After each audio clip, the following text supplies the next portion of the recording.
You're listening to CX Passport, the show about creating great customer experiences with a dash of travel talk. Each episode, we'll talk with our guests about great CX, travel, and just like the best journeys, explore new directions we never anticipated. I'm your host, Rick Denton. I believe the best meals are served outside and require a passport. Let's get going. What does word of mouth look like when it's a town of fewer than 500 people? Sure, it might be a smaller count than a massive city, but think how foundational that might be to someone's view on the value of voice of friends and family when making decisions. Today's guest, Craig Stoss, comes to us with just that perspective. While he's no longer in that small town, as he's moved on to Waterloo, Canada since his teenage years, his thoughts on customer experience are shaped from that origin. Craig currently is the Senior Operations Manager at PartnerHero, having led a team distributed all across the globe. You know that speaks volumes to this host's heart. Craig continues to grow into opportunities and roles with an increasing focus on delivery of great customer experience, including consulting other companies to help them deliver great CX. I want to learn more about how Craig does that later in the show. Guests tend to find me, or I find them, often due to a shared love of travel. Craig's got that statement built right into his LinkedIn profile. I can't wait to hear his responses when he steps into the first class lounge. Today is going to be a fun ride. Craig, welcome to CX Passport. Thanks for having me, Rick. What a great intro, and I hope I could live up to it. I know you will. I have a high degree of confidence here. Let's start with that word of mouth experience. I enjoyed hearing that when we were talking in our conversation before we got the show going.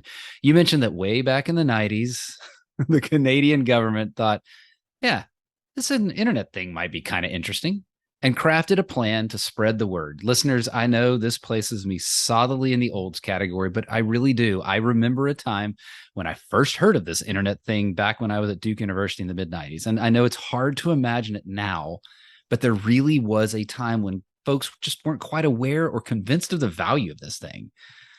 So, Craig, tell me about that early experience. Yeah, I think word of mouth is a great intro to it, right? So even my involvement in this program was through word of mouth. So, the Canadian government had recognized there's this thing called the internet. I don't remember the exact year, but late 90s sometime. And they recognized that if they didn't put any investment or funding into it, that they would stay in the big cities like the Torontos and the Ottawas and the Vancouvers. Mm-hmm. And so they solicited local government agencies, in my case, a library, to hire students to come in during the summer and teach summer computer camps to children, courses to senior citizens about not only what the internet is as far as functionality and how it works, but also things like what you could do with it, like everything from getting a sports score to downloading a government form. Now, all of that was a lot harder back then. I mean, Google didn't exist in that days, but it was part of the idea to start spreading the word across Canada.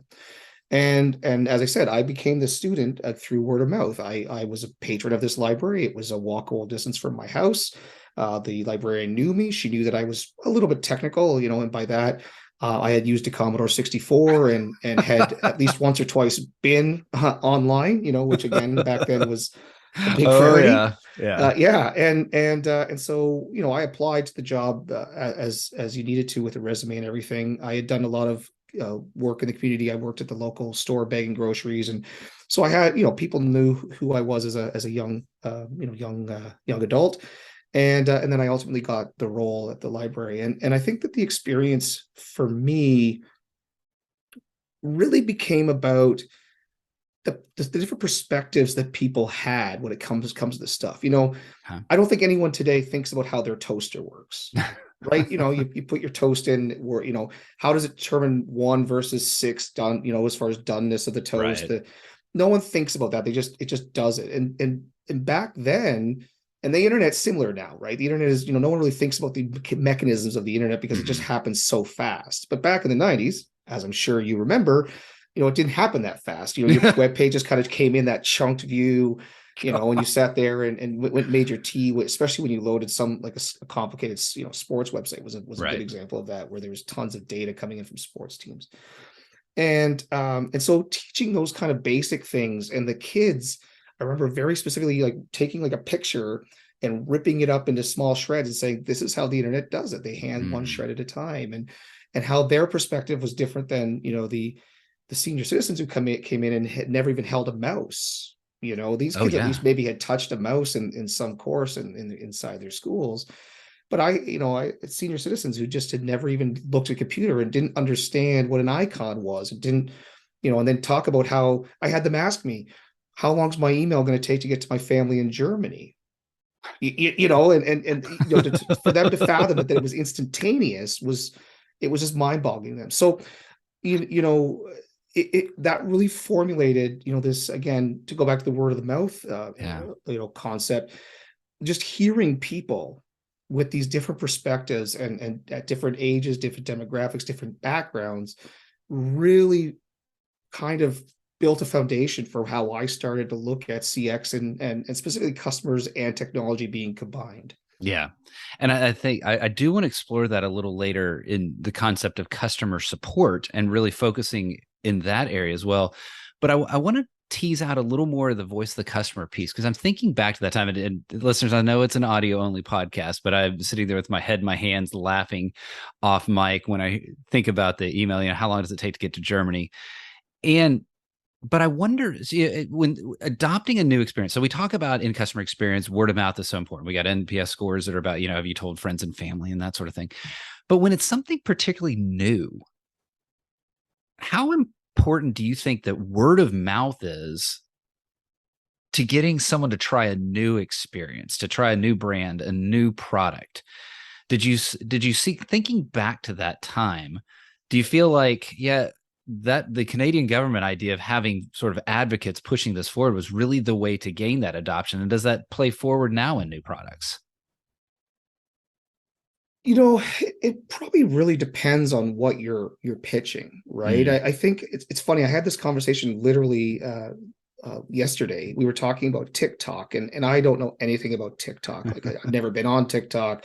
You see sometimes a tweet that has a link to a TikTok, but I don't know anything about it. When I take my son to the bus stop, there's a group of teenage girls there that talk about, oh, I saw this on TikTok, or I made this TikTok. Uh, I don't know anything about that, and so I've heard a lot about it. I've heard a lot of word of mouth about TikTok, but nothing has convinced me that there's a value to ah, me, right? yeah, And maybe there is, and maybe I'm just missing it. And I feel like that's how, the problem with word of mouth, right? Um, if I feel there's value there, and if you can explain that value to me, then I'm likely to at least try something. The theme of travel you talk about as part of your podcast, right? I mean, how often is someone recommending you a restaurant because they know your flavor, the flavor profiles you yeah, like, or and so that helps you go there. And I think that's true with all this new stuff. Is if there's a new technology, I'm a process and tools guy. If there's a new tool out there that helps facilitate some interesting CX process, and you can tell me why there's value to it, I'll at least yeah, check it out, right? I'll have that half an hour conversation. And side note there, that's why one of my pet peeves is when product websites don't describe their value, and they just use buzzwords like, oh, improve customer experience, and your NPS will be through the roof, and it's like, okay, but what are you doing? right, What, how are you doing that? Like, tell me. I mean, every CX product claims to do that, and right. some probably do, but how do they do it? So I think it's to me, it just is all about the value side of it. I need to understand from that word of mouth what the value is. That actually, well, you can even hear it, right? I'm almost stuttering and stammering over myself, because that is kind of, word of mouth is considered this end all be all. But you're right; it all comes down to the customer's perspective on that. That's great that you enjoyed that, or there's some new thing out there. But what's the value in it to me? What's particularly important about that to me? It's all about that customer's perspective. What that customer experiences all depends on their perspective. This is your captain speaking. I want to thank you for listening to CX Passport today. We've now reached our cruising altitude, so I'll turn that seatbelt sign off. While you're getting comfortable, hit that follow or subscribe button on your favorite podcast app so you'll never miss an episode. Love it if you'd tell a friend about CX Passport, leave a review so others can discover the show as well. Now, sit back and enjoy the rest of the episode. And I want to take that now with you into the BPO space, and specifically in the customer support area. You know, that is such an epicenter of what a customer experience. It's such a key part of shaping a customer's perspective. And so as you think about that in the BPO world, or just overall, what is the right way to set up that customer support function? Yeah, I actually, it's completely relevant, right? I think it's a very similar answer. If you're starting from scratch, if you're a young company, you have to offer some sort of support for whatever the product is or services you offer. Yeah, they're probably the right way to set it up is just get some contact information out there. Okay. An email, a phone number, a Twitter account, and whatever. It'll depend highly on your industry, but just get something out there for customers to contact you. There is probably an element of voice of customer. We've already mentioned that, where you should ask your customers what they want from you. Mm. I used to have a boss who he said the phrase, his phrase was, you would never email the fire department to tell them your house was on fire. You would want to call someone and have that assurance immediately that someone was driving a fire truck to your house. Yes. Right. And so, what about the cases that, is your product that critical? I've worked in industries that, security industries, for example, that is that critical. Whereas not all products probably fit into that category. And maybe some customers think you fit into that category, which we could have that debate. Yeah, that's right. All day. My house is always on fire. Well, Exactly. you know what? So it's one of those things where, you start with just getting contact information. Maybe that next step is to have that voice of customer feedback of, okay, what do you actually need from us? And then really from there, my view is actually, the term I've heard recently a lot of is called voice of service, which is one step, kind of, in my opinion, the way I describe it is one step above voice of customer. Voice of customer is absolutely a vital piece of voice of service. But voice of service includes all the signals across your customer base. So that could be tickets are a voice of your service, where widgets that your customers get stuck on, when they're using your product, are a voice of service. All the signals and patterns and trends and everything that the customers don't explicitly tell you through, say, a survey, which is more like the voice of customer, but the things that just they're telling you by the nature of them contacting you. If you notice a trend, for example, within the first month, customers have a certain type of problem, and they're just calling you, they're new to the product, they think they need to learn. Well, maybe that's voice of service. It's saying your service isn't up to the right par, and you might need to go to your onboarding team and say, change this process, build this training better so that they don't have this problem.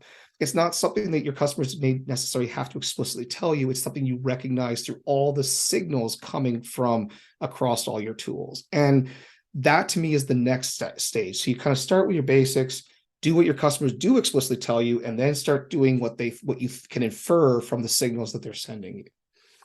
That voice of service, either I'm completely disconnected, which is unfortunate, or I just haven't stumbled into that phrase yet, but it makes a lot of sense to me. It fits.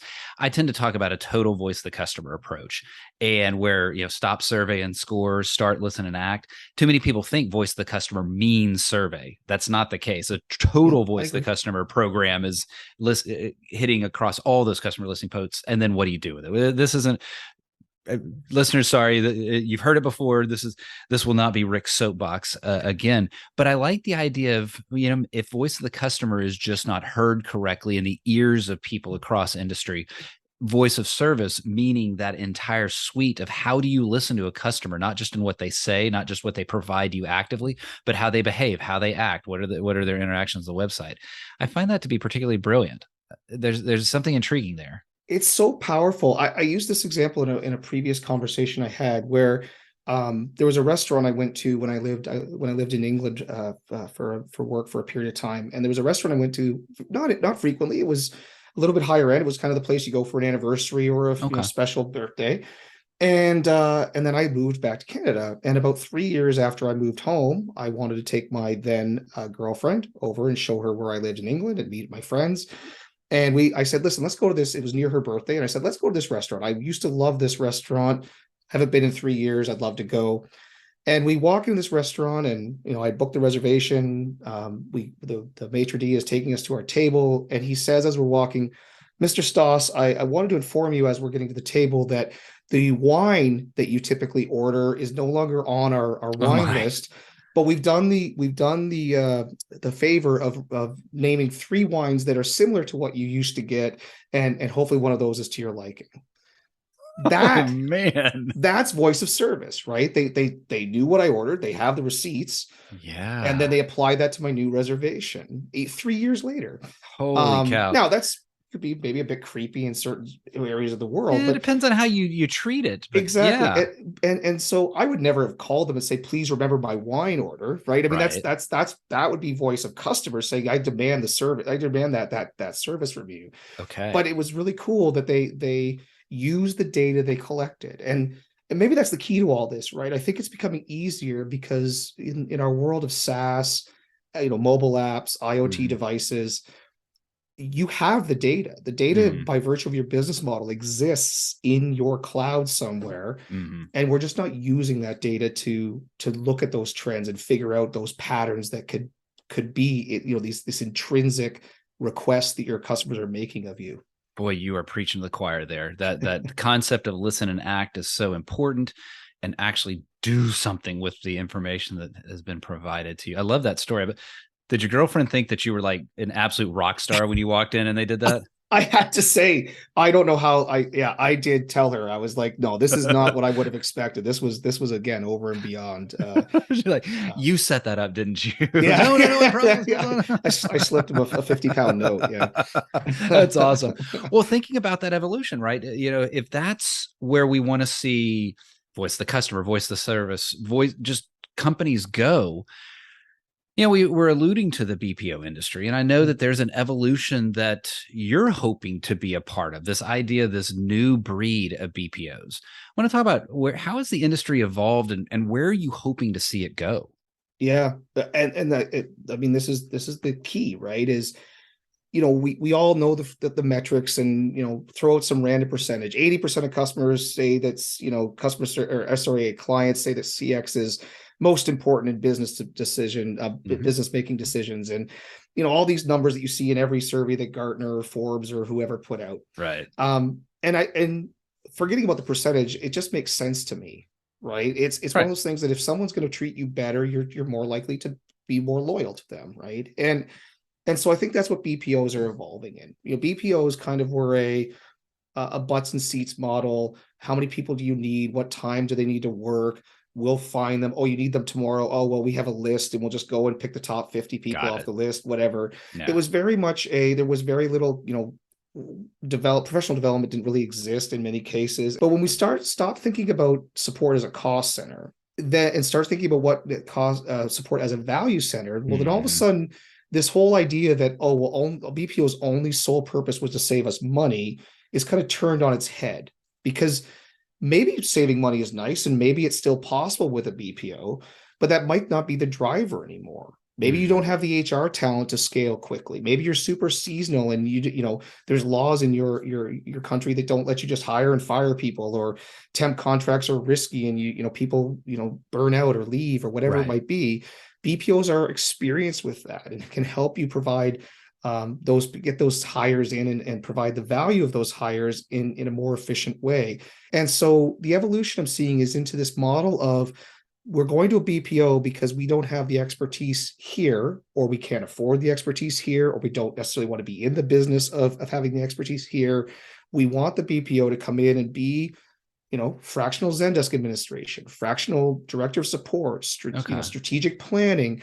Some companies just don't have a data analytics team. Well, can the BPO provide that to me? Can you do a QBR with me and say, here's where you need to go from support? Yeah. And what does that mean? And does that mean hiring more? Does it mean bringing a tool in? And that's kind of what my role is at PartnerHero, is to act as a somewhat of a strategic consultant to our clients, to help them see what support can be for their customers. I just see this trend. All of our competitors these days, I think, are following this trend of, let's focus on the value of support. That, I feel, is what the evolution of BPOs is, and that's why I was really excited to join PartnerHero now, and be part of that evolution. That's you talked about how contact centers have been viewed as cost centers, and I often will talk about now that if you're doing it right, they're actually customer insight centers. Yeah. And so take Yep. what you've described, and you can then take your BPO partner, and it's not just a cost play, but actually it's a customer insights play on steroids, that you and pick whatever it is, the value that the BPO provides to the brand that they're particularly seeking out, but that you have that opportunity in the evolution of what a BPO can be into that partner that enables you to deliver greater customer experience because they have better insights, that they can show you the data points that you didn't see, all of those sorts of things. One of the things that I do like about talking to people from BPOs, and many of my global contacts have come through the BPO world, and I love the global perspective that comes from that BPO space. The listeners know that I focus on that world a ton. So with your global travels, what have you observed around just the global differences? Let's start there, but that's kind of generic, but really differences around customer experience.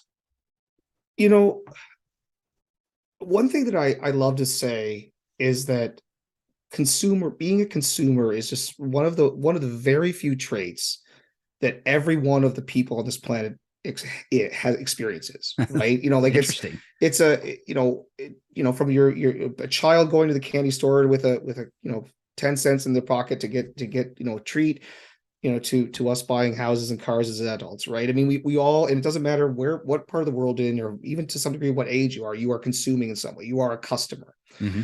And yet we experience that element of being a customer so differently, and the most drastic memories I have as far as differences were things like being in Japan and having such the politeness, and being a heavy cash society and having them count the money out into your palm, and be very purposeful of, here is the change I'm giving you, and looking you in the eye. And you walk into some restaurants there, and everyone says hello to you as you walk in, and it's very customer focused, I find, in many places in Japan that I visited.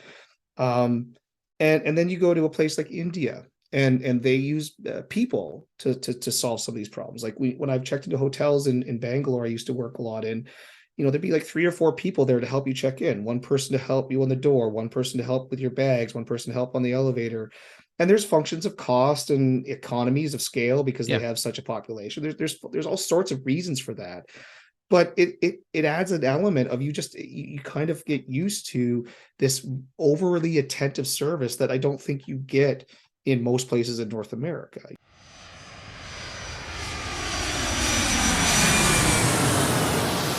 With all of those experiences, with all those countries you mentioned, travel can get to you.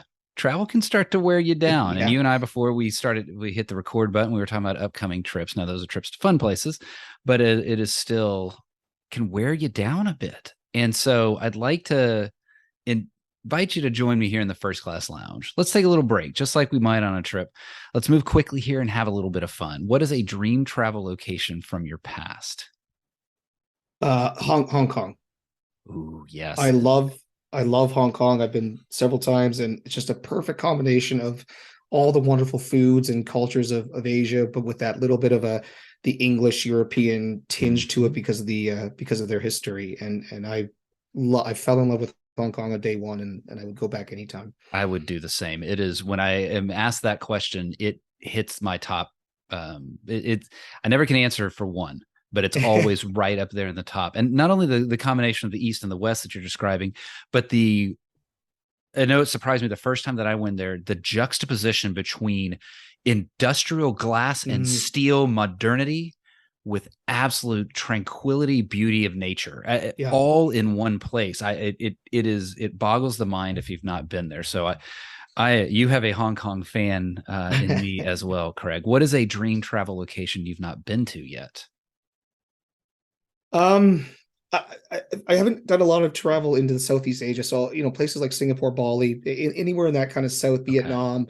That I don't necessarily be able to name one specific place because I want to do them all, but somewhere in Southeast Asia for sure. Well, it won't limit you. Even if you said one, you're allowed to go to other places.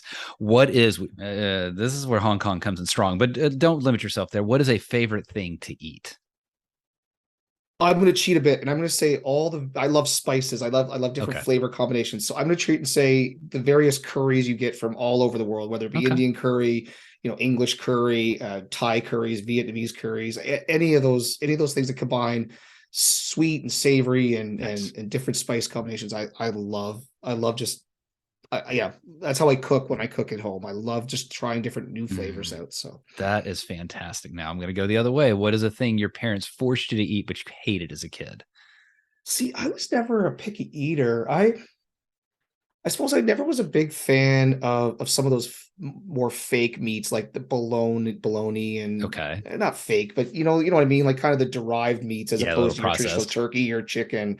Yeah, processed meats. So I'll say that. I'll give me chicken breast or turkey breast or roast beef any day. Okay. All right. What is one travel item, not including your phone, that you will not leave home without? This will be weird. I'm gonna say throat lozenges because I am a social person and I talk a lot, as this podcast probably has experienced has experienced. And I'll find that my voice gets hoarse all the time, and so I always travel with a plethora of throat lozenges in my bag.